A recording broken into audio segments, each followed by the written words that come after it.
All right, taking a look at crude oil. We've got an inside day today around the bottom of about the last 2 years. But before we go further, a quick word from our sponsor. This video is brought to you by XNES, the world's largest retail broker offering ultra-fast execution with no overnight fees. Find the link in the description below. This is Bruce for FXEmpire, taking a look at the daily chart for crude oil. So a couple things to point out here. You can see that yesterday's low and the low for this bearish retracement completed a 19% decline off this swing high here. And if you look back at the previous 1, 2, 3, 4 bearish corrections, the worst one was 18.3%. So we've already exceeded that. That puts this decline in an extended territory potentially, and therefore increasing the chance that there may be at least a temporary bounce to test resistance of this declining channel. Doesn't mean it will happen, but there's certainly a good chance it will happen, because even if there's a new breakdown, is it going to keep going? The momentum, downside momentum, is likely to be running out of steam by that time. Doesn't mean it will, but there's a good chance of it. And you can see most recently we had a pretty sharp sell-off here as it broke through this trend line support,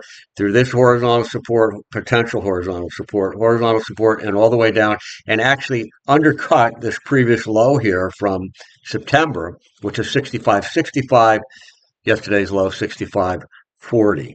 So where does that leave us? That the bigger picture is getting more bearish, increasing the chance, in my opinion, that we're going to see a continuation eventually to the downside.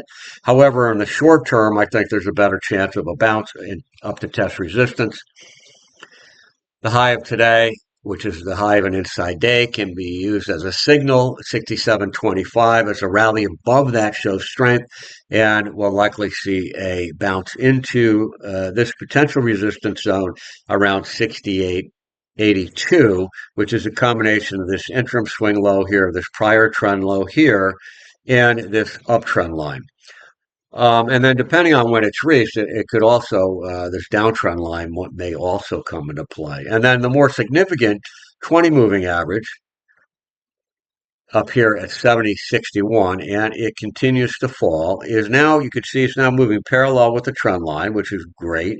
It gives us a little more reliability on that line, and I wouldn't be surprised to see it converge with the trend line before price meets it. If that happens, that's going to be a potentially significant resistance zone if we break through it, or if we reverse and go lower. Okay, that is it for crude oil traders. Have a great Friday.